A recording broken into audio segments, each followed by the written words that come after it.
அவர் ஆணையிட்டா குதிக்கணும், மறினா மறிக்கணும், ஆர்ப்பாட்டம் மட்டும் பண்ணுனா ஆர்ப்பாட்டம் மட்டும் பண்ணணும், அவ்வளவுதான். அவர் என்ன ஆணையிடுறாரோ அதை நம்ம செய்வதற்கு நம்ம தயாராக இருக்க வேண்டும்.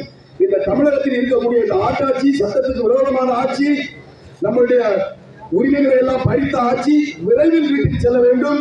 பிஜேபி சொல்வது அதான், அந்த சாதர் ஜாதி போட அந்த கேஸ் என்னாச்சு, தமிழக அரசு நீ என்ன நடவடிக்கை எடுத்திருக்க, இதை நீ செய்ய வேண்டும்.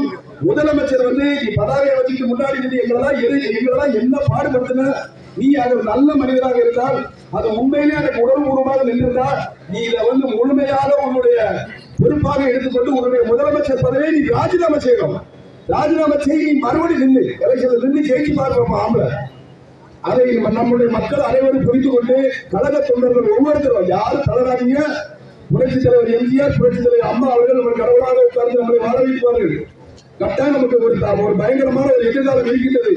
ஆனால் யாரும் தளர வேண்டாம். வரக்கூடிய தேர்தலில் எந்த தேர்தலாக இருந்தாலும் முழுமையாக உணர்வுபூர்வமாக நாம் உழைக்க வேண்டும். உழைத்து நம்ம அண்ணன் எடப்பாடி அவர்களுடைய கரத்தை வலுப்படுத்த வேண்டும்.